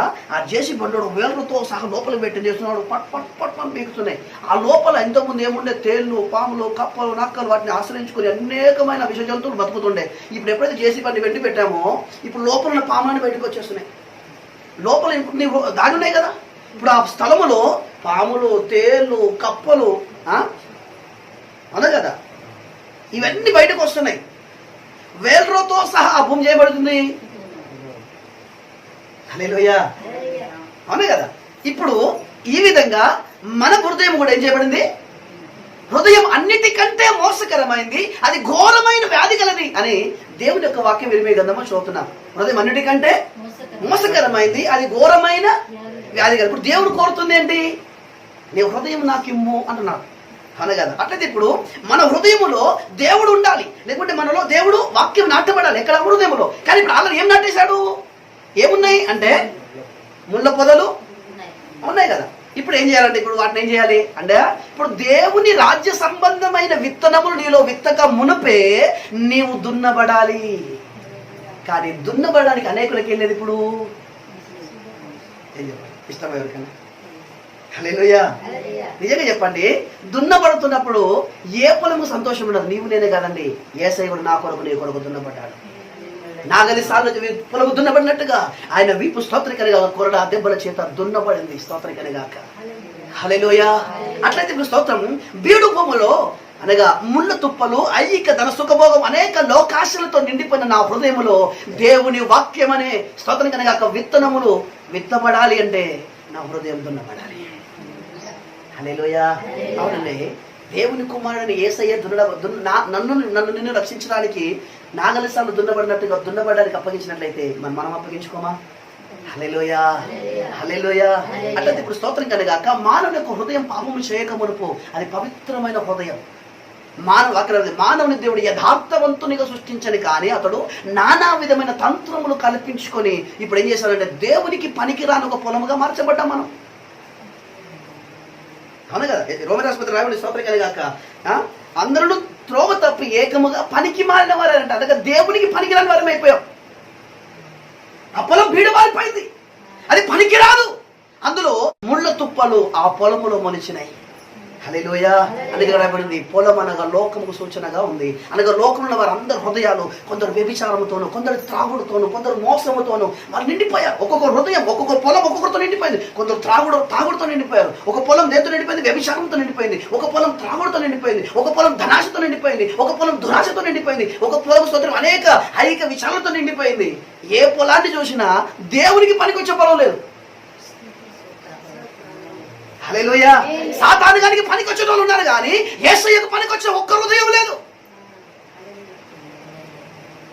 అందరి హృదయము మోసకరమైన దురాశలతో నిండిపోయిందంట. అందరి హృదయం ఎంత నిండిపోయినాయి? మోసకరమైన దురాశలతో అనేకుల హృదయాలు నిండిపోయి. ఇప్పుడు మోసకరమైన దురాశలతో నిండిపోయిన నీ హృదయంలోకి వచ్చి యేసయ్య వాక్యం చెప్పినా కూడా అది నీకు అర్థం కాదు, అది నీ బుర్రకెక్కదు. ఎందుకు? ఇప్పుడు ఎక్కాలంటే ముందు ఖాళీ చేయాలి. హల్లెలూయా. అనగా దేవుని రాజ్యం అనే దేవుని మాటలు, జీవము గల దేవుని మాటలు నీలో పడాలి, అవి నీలో పుష్పించాలి. అనగా ఆ చెట్టు నీలో ఏమంటారు? పుష్పించి ఫలించి స్తోత్రం కనగాక అది యజమానుడు తినడానికి ఉన్న అర్హమైన కావాలంటే ముందేం చేయాలి? అది దున్నబడాలి. అందుకే దేవుడు అంటున్నాడు, అయ్యో ఓ యూదా ఇశ్రాయేలు వారలారా, మీరు ఎన్నో రోజులు ప్రయాసపడుతున్నారు కానీ మీకు పంట రావట్లేదు. కారణం ఏంటి అంటే ముందు అది కదా నాయన, పంట మేము వెతుకుతున్నామని వెళ్ళకండి. స్తోత్రం. ముందు ఏం చేయండి? ఇప్పుడు బీడు భూములను దున్నడం ప్రారంభించండి. హల్లెలూయా, హల్లెలూయా. అనగా ఒక సువార్థికుని పని ఏంటంటే స్తోత్రికనే గాక, సువార్థికుడికి దేవుడిచ్చిన ఆయుధం ఏంటంటే కొబ్బరి నూనె లేకపోతే ఇంకేదో దేవుడు మనకి ఇవ్వలేదు. మనకిచ్చిన ఆయుధం ఏంటి తెలుసా? నాగలి. హల్లెలూయా. అనగా మన స్తోత్రికనే గాక మన హృదయాలు లోకములో కలిసిపోయి పాపముతోనూ శాపముతోనూ అబద్ధముతోనూ ద్వేషముతోనూ కక్షలతోనూ పగలతోనూ ఈర్ష్యలతోనూ మోసాలతో నిండిపోయిన నా హృదయములో ఇప్పుడు దేవుని వాక్యం విత్తబడాలంటే విత్తనం పనిచేయదు. కనుక ఇప్పుడు స్తోత్రం దేవుని యొక్క సేవకుడు అనగా సువార్తి కూడా చేంజ్ చేస్తాడండి, నీలో దున్నడం ప్రారంభిస్తాడు. అట్లయితే ఇప్పుడు అందరిలో దున్నాడు. నీ ఎవరు పోయి దున్నుతాను ఊరుకుంటున్నాడు. ఇప్పుడు ఒక పొలములో దున్నడం ప్రారంభించాలంటే ఆ పొలము నేను కొనాలి. హల్లెలూయా. అంటే ఆ పొలము ఆయనదై ఉండాలి. అంటే ఇప్పుడు దేవుని యొక్క సేవకులు నీ హృదయములో పని చేయాలి అంటే ముందు నువ్వు దేవునికి యేసయ్యకు నిన్ను నువ్వు అమ్ముకోవాలి. అంతేగా ప్రేమ ప్రార్థన చేయాలి, ప్రభువా నా హృదయమును మీరు సిద్ధపరచండి, నా బీడు భూమిని మీరు దున్నండి. హల్లెలూయా అని యేసయ్యకి నీ జీవితాన్ని అప్పగిస్తే అప్పుడు యేసయ్య నీ మీద నమ్మకం రావాలి. అవును, ఈ బిడ్డ నా బిడ్డే. ఇప్పుడు ఒకప్పుడు సాతాను బిడ్డగా ఉండొచ్చు, ఒకప్పుడు లోకములో ఉన్నప్పుడు, ఒకప్పుడు పాపములో ఉంది, కానీ ఇప్పుడు ఆమె తను ఎవరికి అప్పగించింది? ఇప్పుడు యేసయ్యకి అప్పగించుకుంటుంది. అప్పుడు స్తోత్రం కనుక యేసయ్యకి అప్పగించుకుంటే యేసయ్య దాని జీవితంలో కార్యం చేస్తాడు. హల్లెలూయా. అంటే ఇప్పుడు నిన్ను నువ్వు యేసయ్యకి అప్పగించలేవనుకోండి, నేను ఎన్నిసార్లు నీలో విత్తనం నేను సరియాలనుకున్నా కూడా అది కాదు. ఎందుకంటే వాడు యజమాని ఊరుకోడు. ఊరుకుంటాడా? అవునా కదా. దాన్ని పాత యజమాని చూరుకుంటాడా? ఎవరన్నా అంటాడు, నా భూమిలో నువ్వు దొరడా నీవరా బాబు అంటాడు. అవునా కదా. ఇప్పుడు నా భూమిలో స్తోత్రం కనుక కాక యేసయ్య పొలంలో మేము దొరికి పనిచేస్తుంది, కానీ సాతాను పొలంలో కానీ నాగలి పెడతాడు, వాడు ఏమంటాడు? ఎవడను అంటాడు. అదే కదా. అట్లయితే ఇప్పుడు మొట్టమొదటిగా నన్ను నేను యేసయ్యకు అప్పగించుకోవాలి. యేసయ్య నన్ను దున్నండి. హల్లెలూయా. నన్ను దున్నండి అంటే నా జీవితంలో ననగా నీ వాక్యం అనే విత్తనం నా జీవితంలో ఫలించకుండా ఏదైతే ఆటంకముగా ఉందో దాన్ని మీరు ఏం చేయండి అంటే దాని అర్థం ఏంటంటే ఇప్పుడు ఈ మరి ముళ్ళ తుప్పలు గచ్చు పొదలు ఐగిక విచారణలోకి ఎట్లా వచ్చినాయి అంటే మరి దేవుడు సృష్టించినప్పుడే మానవుడు యథార్థవంతంగా సృష్టించాడు. కానీ ఎట్లా వచ్చినాయి అంటే మన ఇక్కడ చదువుతుంది అనగా దురాశ అనే విత్తనములు ఇప్పుడు ఎవరు విత్తాడు? అవ్వ లోపల విత్తాడు. అంతకుముందు ఎన్నోసార్లు ఆ పండును చూసింది, కానీ తినాలని అనిపించిందా? ఎప్పుడు అనిపించలే. ఆ పండుని ఎన్నోసార్లు చూసింది, కానీ ఎప్పుడు తినాలని అనిపించలే. కానీ ఎప్పుడైతే ఈ సాతాను మాట విన్నాడో అప్పుడు ఆటోమేటిక్ ఏమనిపించింది? ఇప్పుడు తినాలి అంటే ఇప్పుడు ఈ ఆశ ఎవరు పుట్టించారు? ఇంతకుముందు ఎన్నోసార్లు ఆ చెట్టుకి నీ పోయినా ఆ చెట్టును చూసినా తినడానికి మనసు రాలేదు. ఎందుకంటే అంతకుముందు ఆ చెట్టు మీద ద్వేషం ఉండే. దేవుడు ఏం చెప్పాడు? తినద్దురా బాబు, తింటే సస్తావని చెప్పాడు, కానీ అదే లోపల ఉంది. ఇంకా అప్పుడు ఉండాలి దాంతో ఎప్పుడు చెట్టు మంచిది కాదు అని ద్వేషం ఉండే. ఎప్పుడైతే సాతాను మాట విన్నాడో తింటే బాగుండా అని ఆశ ఎప్పుడు పుట్టింది? ఇప్పుడు అంటే ఇప్పుడు ఒకప్పుడు విరోధ భావం ఉండే, ఒకప్పుడు విరోధ మనసు ఉండే, అదంటే అసహించుకున్నది, అదంటే ద్వేషించింది, అదంటే కోపం వచ్చింది. ఈ నా తండ్రికి విరోధమైన చెట్ట, ఇది మరణవృక్ష ఫలం చెట్ట అని ఇప్పుడు ద్వేషించినది. ఇప్పుడు ఈమె ఇప్పుడు దాన్ని ఏం చేస్తుంది? ఎంత వ్యత్యాసం వచ్చిందండి కేవలం మాటలు. ఒకప్పుడు మాట ఏంటి? దాన్ని ద్వేషించింది, ఒకప్పుడు దాని మీద కోపం ఉండే, ఇప్పుడు ఏమొచ్చేసింది దాని మీద? హల్లెలూయా. అప్పుడేమో ద్వేషం ఉంది, ఇప్పుడేమో ప్రేమ వచ్చింది. అప్పుడేమో వద్దనుకున్నది, ఇప్పుడు తినాలనుకుంటుంది. హల్లెలూయా. అంటే ఇప్పుడు ఈ కోరిక అనేది ఎవడు పుట్టించాడు అనగా సాతాను పుట్టించాడు. ఈ గురుగులు ఎవడు విత్తాడు? సాతాను విత్తాడు. అనగా ఈ గురుగులు దుష్టుని సంబంధి అనగా దుష్టునిలో నుండి వచ్చినవి. ఈ దురాశ లేకుండా వచ్చినవి దుష్టుల్లో నుండి వచ్చినవి. స్తోత్రకనగా హల్లెలూయా. ఇప్పుడు దేవుడు విత్తిన విత్తనం అనగా జీవాత్మ అనేది చనిపోయింది. ఇప్పుడు ముళ్ళ తుప్పలు గచ్చ పొదలు అవి నా పొలంలో నిండిపోయినాయి. ఇప్పుడు ఏం చేయాలంటే ఇప్పుడు మళ్ళీ యేసయ్య ఈ లోకానికి వచ్చింది ఎందుకంటే తన సువార్థికులను ఈ లోకానికి పంపించింది, సంఘమును వెన్నిచ్చింది దేని కొరకంటే ముళ్ళ తుప్పలతో నిండిపోయిన మన అందరి హృదయాలను మళ్ళీ దేవుడు ఒక్కొక్కరిని కొని, అందుకే ప్రకటన గ్రంథంలో రాయబడింది, ఆయా జనముల నుండి, ఆయా భాషల నుండి, ఆయా స్తోత్రకనిగాక జాతుల నుండి దేవుడు తన స్వరక్తం ఇచ్చి మనం ఏం చేశాడు, కొని తన స్వకీయమైన సంపాద్యముగా అనగా రాజులైన యాజక సమూహముగా దేవుని సొత్తైన ప్రజలుగా మనం చేసుకోవడానికి దేవుడు దయాపూర్వక సంకల్పమైంది. హల్లెలూయా. అంటే ఇప్పుడు యేసయ్య ఈ లోకానికి వచ్చి రక్తము కాల్చింది ఎందుకంటే, ప్రాణం పెట్టింది ఎందుకంటే నిన్ను కొనడానికి. హల్లెలూయా. అనగా నువ్వు కులానికి అమ్ముడుపోయా, మతానికి అమ్ముడుపోయాం, పాపానికి అమ్ముడుపోయాం, అనేక త్రాగుడుకు వ్యభిచారానికి మన దేవునికి పనికి రాకుండా మనం అనేకమైన స్వతంత్రంగా మరణం ఒక అంచులకు వెళ్ళిపోయిండగా ఇప్పుడు యేసయ్య తన ప్రియకుమారుని తన తండ్రి ప్రియకుమారుని యేసుక్రీస్తు లోకానికి పంపించి మనందరూ ఏం చేస్తున్నాడంటే విమోచన క్రయధనముగా తన ప్రాణాన్ని పెట్టి మనందరూ ఏం చేస్తున్నాడు, మనందరూ ఎప్పుడో కొనేశాడు. హల్లెలూయా. వీళ్ళందరినీ ఎప్పుడో కొన్నాడు. హల్లెలూయా. 2020 సంవత్సరాలకు ముందే నీ కొరకున్న వెల చెల్లించాడు. హల్లెలూయా. కానీ కేవలం ఆయన మాట విని రావడమే అంతే. హల్లెలూయా. ఆయన కోసం ఉన్న వెల ఎప్పుడో చెల్లించాడు. 2020 సంవత్సరాల ముందే నీకున్న వెల చెల్లించాడు. హల్లెలూయా. నీకున్న వెల అనేకులకు విమోచన క్రయధనముగా, కొందరికి అనలేదు, అనేకులకు విమోచన క్రయధనముగా అనగా 2000 సంవత్సరముల నుండి యేసుక్రీస్తు మహిమ రాకడ వరకున్న పుట్టబోయే అందరి కొరకు వెల చెల్లించాడు యేసయ్య. వీరికి మాత్రమే కాదు, అంతకు ముందు పుట్టిన వారు కూడా వెల చెల్లించాడు ఆయన. అనగా మొదటి మానవుని ఆదాము మొదలుకొని యేసుక్రీస్తు మహిమ రాకడ వరకున్న అందరి విమోచనము యేసయ్యలో జరిగింది. హల్లెలూయా. అవును కదా. అట్లా ఇక్కడ స్తోత్రకనగా ఇప్పుడు అందరినీ విమోచించడానికి ఆయన ఆల్రెడీ వెల చెల్లించాడు. స్తోత్రకనగా అనేకులు విమోచించడానికి, విడిపించడానికి ఆ క్రయమును అనగా ఆ వెలను యేసయ్య ఆల్రెడీ చెల్లించాడు. స్తోత్రకనగాక. హల్లెలూయా. ఇప్పుడు మన పని ఏంటంటే నన్ను నేను యేసయ్యకు అప్పగించుకోవడమే పని, బలవంతం చేయడం యేసయ్య. కేవలం ఏం చేస్తాడంటే తన ప్రేమను నీకు వెల్లడిపరుస్తాడు. అనగా తను నిన్ను ఎంతగా ప్రేమిస్తున్నాడు, తను నీ కొరకు ఏమేం చేశాడో అది నీకు తెలియజేస్తాడు. ఒకవేళ ఆ ప్రేమను అర్థం చేసుకొని ఆ ప్రేమకు నువ్వు లోబడి యేసయ్యకు అప్పగించుకుంటే అప్పుడు నువ్వు యేసయ్య సొంతం అవుతావు. అప్పుడు తన దాసులు ఏం చేస్తారంటే, అవును నా ప్రేమను ఆ వ్యక్తి అర్థం చేసుకున్నాడు, నేను ఎంతగా ప్రేమించానో ఆ వ్యక్తి అర్థం చేసుకున్నాడు కనుక ఇప్పుడు ఆమె ఏమంటుందంటే, ఓ యేసయ్య నేను నీ ప్రేమ నాకు వెలిగింపబడింది, నీ ప్రేమ నాకు అర్థమైపోయింది కనుక ఇప్పుడు నేను నీ దగ్గరికి వస్తాను, నీవే నాకు కావాలి అని ఆమె నా దగ్గరికి వచ్చింది, ఆమె ప్రార్థన నేను విన్నాను అని తన సేవకుని దగ్గర పంపిస్తాడు. పంపించి ఏం చేస్తారంటే ఆ పొలమును దున్ని ఇప్పుడు. హల్లెలూయా. నా పంట ఆమెలో విత్తబడి వాక్యం అనే విత్తనమును ఆమెలో విత్తకుండా విత్తాలంటే ముందు ఆ పొలం ఏం చేయు, దున్ను. అప్పుడు దేవుని యొక్క సేవకుడు ఏం చేసుకున్నానంటే వాక్యం అనే నాగలి పట్టుకొని, నా వాక్యం అగ్ని వంటిది కాదా, మంటలు బద్దలు చేయు, సుత్తి వంటిది కాదా, ఆ సుత్తి లాంటి వాక్యాన్ని, అగ్ని లాంటి వాక్యాన్ని నీ హృదయ ప్రాణమును, ఆత్మను, శరీరమును, కీళ్లను, మూలుగులను విభజిస్తున్న వాక్యం అనే ఖడ్గమును తీసుకొని దగ్గరకు వస్తాడు. హల్లెలూయా. ఈయన దేవుడు పంపించిన సేవకుడు. మరికొందరు సేవకులు ఉన్నారు, సాతాను పంపించిన సేవ. వీడు కూడా సేవకుడే. కొరింథీ రాసిన రాయబడింది, సాతాను కూడా తాను కూడా వెలుగుదూత వేషం వేసుకొని, వెలుగుదూత పరిచారకులు ఉన్నారు, సాతాను కూడా పరిచారకులు ఉన్నారు, సాతాను కూడా సంఘం ఉంది. కానీ సాతాను పరిచారకులు ఎప్పుడు ఏమంటారు, ఖడ్గం తీసుకొని రారు, నూనె తీసుకొని వస్తారు. హల్లెలూయా. అంటే నీ దురాశలకు అనుకూలంగా బోధించేవాడేమో సాతాను సంబంధులు. హల్లెలూయా. యేసయ్య నమ్ముకోమా నీ రోగం పోతుంది, యేసయ్య నమ్ముకోమా నీ సమస్యలు పోతాయి, యేసయ్య నమ్ముకో అంటే ఇదే ఎప్పుడు చెప్పినా. సో యేసయ్య పోతాయి, నేను పోదనట్లేదు, కానీ ఇది అసలు విషయం కాదు. నిజమైన సువార్త ఏంటంటే, నిజమైన దేవునికి సేవకుల పని ఏంటంటే నీ లోపల దురాశ నెరవేర్చేవాడు కాదు, సాతాను నీలో ఉంచిన ఆ దురాశను చంపేవాడు. హల్లెలూయా. అంటే నా మాట ఏంటంటే ముళ్ళ పొదలకు నీళ్లు పోసినవాడు కాదు, ముళ్ళ పొదలు తీసేసినవాడే సువార్త. హల్లెలూయా. సువార్త పని ఏంటి?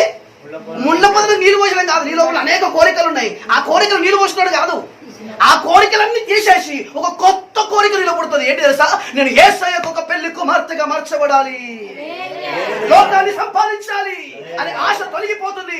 యేసును సంపాదించాలి, యేసు యొక్క నీతి, యేసు యొక్క ప్రేమ, యేసు యొక్క తగ్గింపు, యేసు యొక్క సహనము, యేసు యొక్క యథార్థత నాలోకి రావాలి. అప్పుడు ఆశ అండి, ఇల్లు సంపాదించాలి, పొలం అంటే ఈ లోకంలో సంపాదించాలని ఆశ ఎప్పుడు ఉండే? ఈ పని జరగక మునుపు. ఇప్పుడు ఈ పని జరిగిన తర్వాత ఆశ వచ్చింది, ఇప్పుడు క్రీస్తు యేసునందున్న వారు ఒక నూతన సృష్టి, ఒక నూతన ఆశ. ఏంటి? ఏం తినాలి, ఏం తాగాలి, ఏం ధరించిన కాదు, ఎట్లా యేసు వలె మార్చబడాలి. హల్లెలూయా. అప్పుడు నుండి అంటే ఈ పని నీలో జరుగుతున్నప్పుడు నాకు అర్థమైందంటే నీ లోపల వాక్యం ఖడ్గం పడ్డదని. లేకపోతే ఇది జరగట్లేదంటే నీ లోపల ఏం జరగలేదు, ఇంకా ఈ భూమి ఏం చేయలేదు. ఇప్పుడు ఇలాంటి వాళ్ళ దగ్గరికి వచ్చి నేను పర సంబంధమైన అనేక విషయాలు చెప్పాను అనుకోండి, ఏం పక్కన చెప్తున్నా పాస్టర్ అంటారు మీరు. హల్లెలూయా. అర్థం కాదు వీళ్ళకి. హల్లెలూయా. ఏంటి సార్ ఒకేసారి నాటుతారా మీరు? మీ విత్తనాలు ఒకేసారి నాటుతారా? మీరు నాట్లు వేసుకున్నాడు ఒకేసారి నాటుతారా? ఎన్నిసార్లు దున్నుతారు? అయ్యా మరి 6 సార్లు నీ పొలాన్ని దున్నితే మరి నేను ఎన్నిసార్లు దున్నాను? నేను 6 సార్లు, 7 సార్లు. సంవత్సరం. హల్లెలూయా.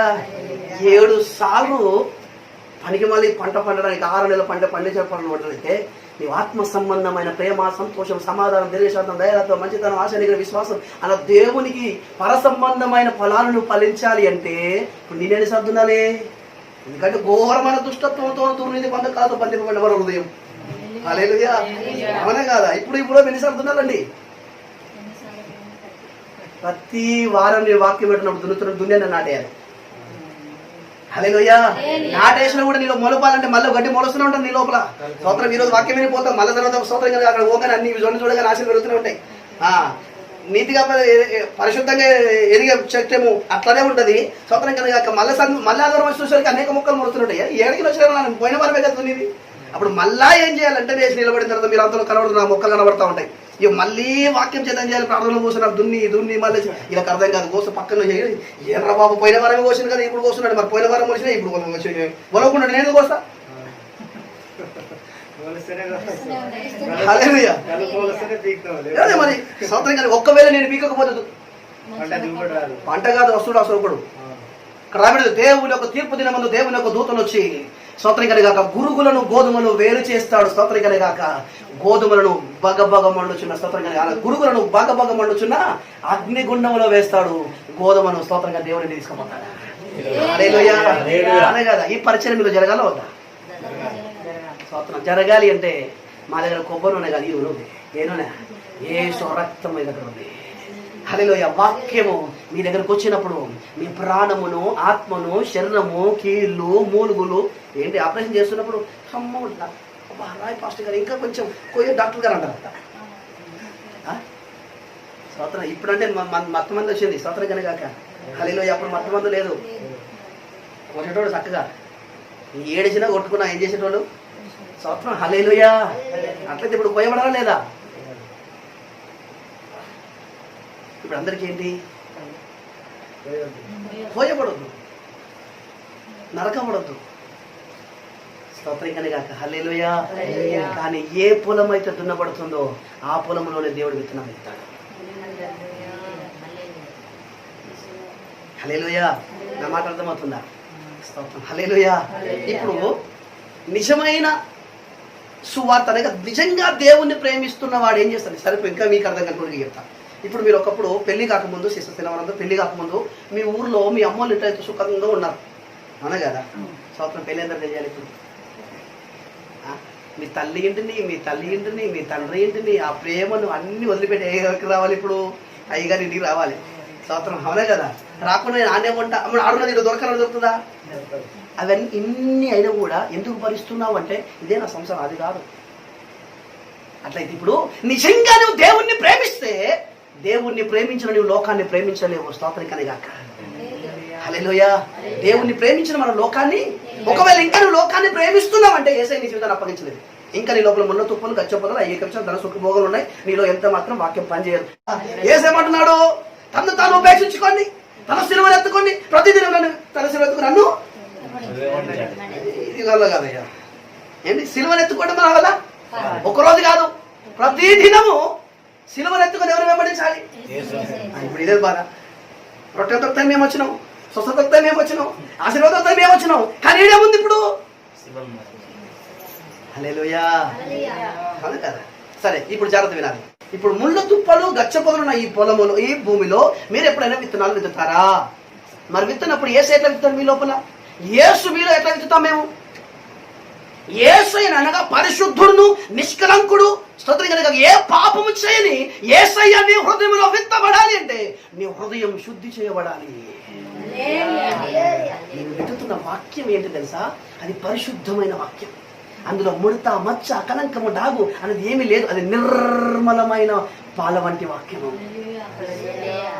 అది ఎంత మాత్రము పాపం అనేది ఆ పాపము లేని యేసు నీలో విత్తబడాలి అంటే నీ హృదయం పరిశుద్ధపరచబడదా? హల్లెలూయా. ఏమండి, మంచి కడిగిన బట్టలు తీసుకుపోయి మురుకులో ఉంటారా? స్తోత్రం. హల్లెలూయా. అట్లయితే ఇప్పుడు పవిత్రమైన యేసు పాలతో కడిగిన నయనాలు కలిగిన వాడు. స్తోత్రం. అగ్ని జ్వాలల వంటి నేత్రులు కలిగిన దేవుడు. స్తోత్రం కనిగాక. హల్లెలూయా. అగ్నిలో పుటం వేయబడిన పాదములు కలిగిన దేవుడు. స్తోత్రం. ఎంత మాత్రము చీకటి లేనివాడు, ఎంత మాత్రము స్వార్థం లేనివాడు, ఎంత మాత్రము పాపము లేనివాడు యేసయ్యను నీలో విత్తాలి అంటే ఆహా, నీ హృదయం ఎంత బాగుండాలి. స్తోత్రం. హల్లెలూయా. స్తోత్రం కనుక. సరే, ఇప్పుడు మీ అందరినీ దేవుని రాజ్యం విత్తకుండా ఎన్నో కొన్ని దురాశలు కొన్ని మీలో విత్తేశాను. ఆ సంఘం నిండిపోయింది, వేలాది మంది జనాలు వచ్చేసారు, ఓ సకల ఆశీర్వాదాలతో నిండిపోయింది. అప్పుడు అందరి దేవుని దూతలు వచ్చారు. హల్లెలూయా. వచ్చి ఏం చేశారంటే గురుగులను గోధుమలు వేరు చేశారు. హల్లెలూయా. చేసినప్పుడు నా అందరి అప్పుడు తెలిసిపోతుంది నా పరిచయం ఏంటండి. గడ్డియా, కొయ్యకాళ్ళ, ఏంటి వెలగల రాళ్ళ, బంగారమా, ఇనుమా, ఇత్తడియా, అప్పుడు తెలుస్తాయి. హల్లెలూయా. అప్పుడు తెలిసినప్పుడు నా పరిచయం అంటే అప్పుడు రోజు అవుతుంది. అప్పుడు పనికొచ్చిన రెండు అందుకే వాక్యం ఉంది, కనీసం వాడు రక్షించుకోవడమే గొప్ప విషయం అంట. నీ పరిచయం తర్వాత సంగతి, నిన్ను రక్షించుకోవడమే కష్టం. కనుక మా గురి ఏంటంటే నిజమైన సువార్తికుల గురి పరిశుద్ధాత్మ వేదన ఏంటంటే ఇక్కడ పద్ధతి చూపించుకోవడం కాదు, అక్కడ ఒక్కొక్కరు చేర్చాలి. ఇక్కడ ఒక్కరే కనబడుతుండొచ్చు, ఇక్కడ ఒక్కరిని రక్షించాను, అక్కడ ఒకరు రక్షణ, ఇద్దరు అయిపోయారు. ఇద్దరు ఏడు కనబడరు, ఇద్దరు పరలోకం కనబడతారు. అక్కడ గుంపు పోగవాలి, ఇక్కడ కాదు. ఇక్కడ లేకపోయినా పర్లేదు నాకు. హల్లెలూయా. అక్కడ గుంపు పోవాలి. ఎందుకంటే మన గురి ఏంటంటే ప్రతి మనుషుని క్రీస్తునందు సంపూర్ణంగా చేయాలి, క్రీస్తు రాజ్యం తీసుకెళ్ళాలి. అది అక్కడ తీసుకోకపోతే ఎన్ని చేసినామొచ్చే? అంతే కదా. అక్కడికి వెళ్ళకపోతే ఇవన్నీ చేసినవేమొచ్చాయి అంటే ఇప్పుడు నేను ఎవరు విత్తబడాలి? ఇప్పుడు యేసు విత్తబడాలి, ఆ యేసు కొయ్యబడాలి. గోధుమ గింజ విత్తితే గోధుమ గింజ కోస్తావు, కానీ గోధుమ గింజ కొట్టకుండా వరి గింజ అయితే గోధుమ గింజ కోస్తావా? హల్లెలూయా. అంటే ఇప్పుడు నేను ఎవరు విత్తబడాలి? యేసు విత్తబడితేనే యేసు మొలుస్తాడు. మాట అర్థమవుతుందా? విత్తబడింది ఎవరు? యేసు. మనిషేది ఎవరు? ఫలించేది ఎవరు? పరలోకం లేదు ఎవరు? అంతే మన సోత్రం. హల్లెలూయా. కానీ అలా యేసు విత్తబడలేదు. యేసు మొలవాలి అని నేను 100 సార్లు ప్రార్థన చేసిన యేసు మొలవాడు. నాలో ముళ్ళ తుప్పలు ఉన్నాయి, ముళ్ళ చెట్టు నాలో పెట్టుకొని ద్రాక్ష ఫలాలు రావాలంటే వస్తాయని చెప్పండి. నేను తల కిందలు తపాసు చేసినా రాదు. కారణం ఏంటి? నేను గురి తలుతున్నా, అడుగు మంది వేస్తున్నా, కంచి వేసినా, కానీ ఏం రావట్లేదు. కారణం ఏంటి? అది దున్నలేదు, విత్తనం వేయలేదు. అవునా కదా? అడుగు మంది చదువుతున్నా కరెక్టే, తర్వాత ఏమంటారు సంవత్సరం యూరియా చదువుతున్నా కరెక్టే, కంచె వేసినా కరెక్టే, కానీ ఏం లేదు. ఇప్పుడు యేసు నీలో విత్తబడితేనే యేసు నీలో వస్తాడు. హల్లెలూయా. యేసు నీలో విత్తబడాలంటే నీ హృదయం శుద్ధి చేయబడాలి. హల్లెలూయా. అయితే ఇప్పుడు యేసు ఎవరిలో విత్తబడ్డాడు అని మనం చూసినట్లయితే ఇప్పుడు మొదటి నేల ఏంటి? తో పక్కపడిన నేల. అంటే దాని అర్థం ఏంటంటే వారికి స్తోత్రికని గాక వాక్యం వారు వింటారు, కానీ సాతాను వచ్చి వారు ఏం వేసుకోవాలి.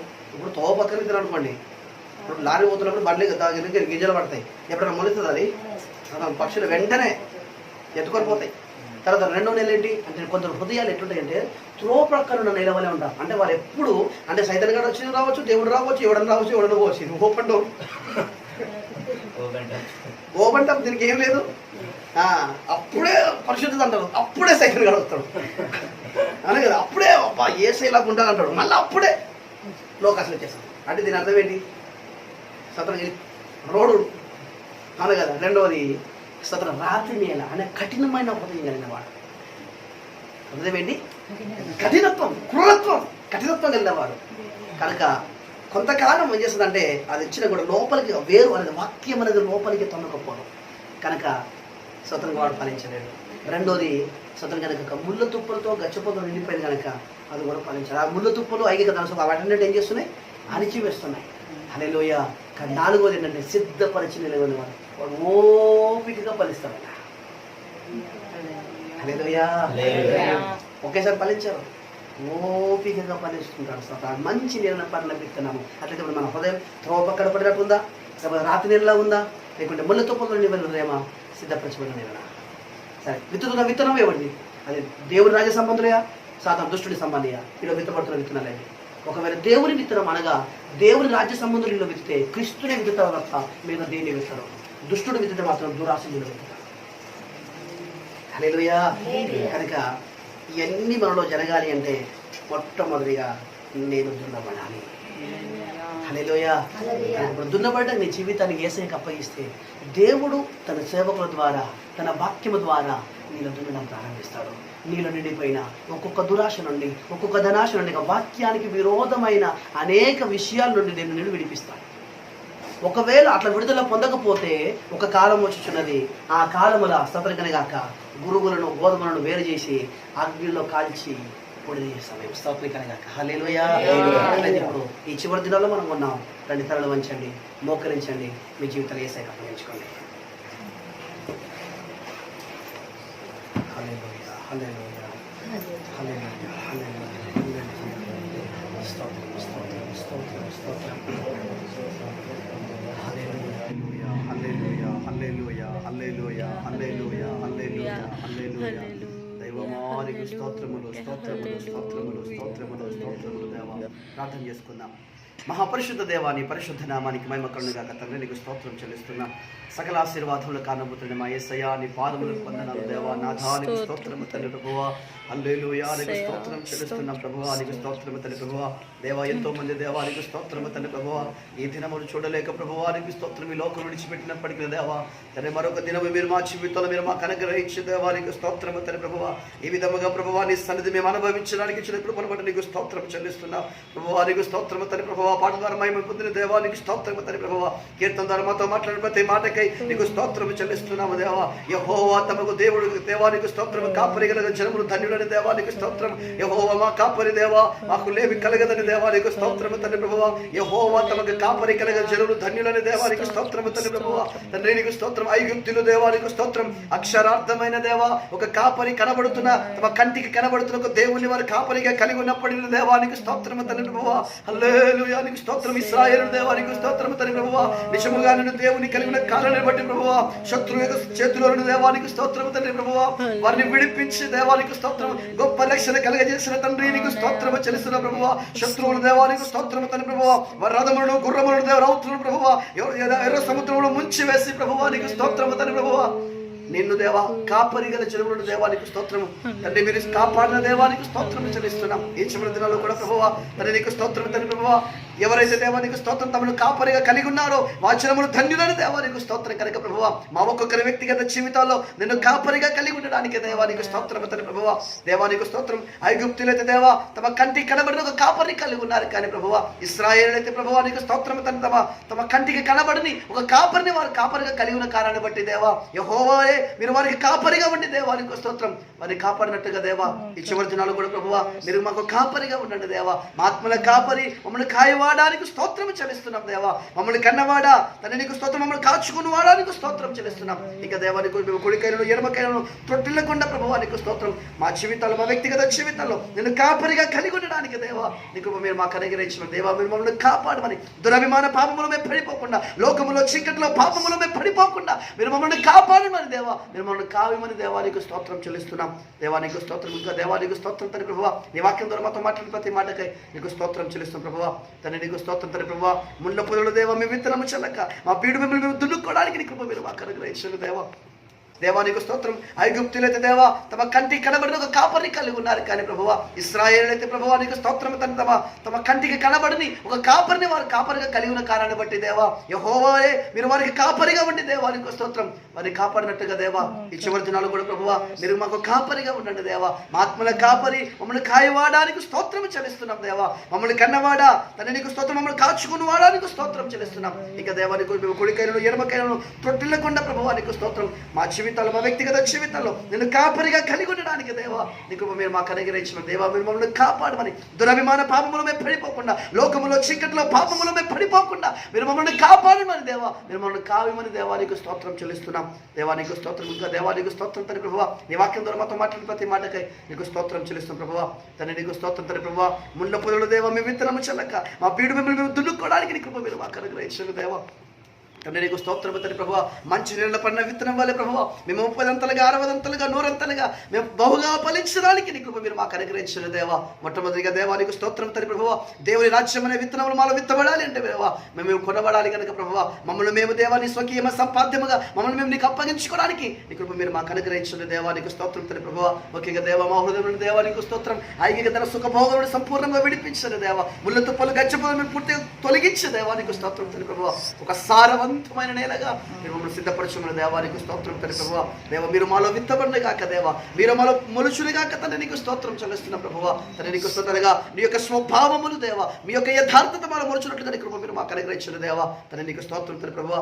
దేవా ముఖ్యంగా దేవా సంఘాన్ని మీరు దీవించండి దేవా. సంఘం యొక్క సరిహద్దులు మీరు విశాలపరచమని, సంఘాన్ని మీరు పరిశుద్ధపరచమని, సహవాసం మీరు పరిశుద్ధపరచమని దేవా. ఎంతమంది అయితే దేవా నీకు స్తోత్రం తండ్రి ప్రభువా ఈ లైవ్ ద్వారా వాక్యం వింటున్నారు దేవా, వారి కుటుంబాన్ని మీరు దీవించండి, వారిని మీరు ఆశీర్వదించండి దేవా. మేమందరము దేవా ఇచ్చిన ప్రభువానికి స్తోత్రం తండ్రి ప్రభువా.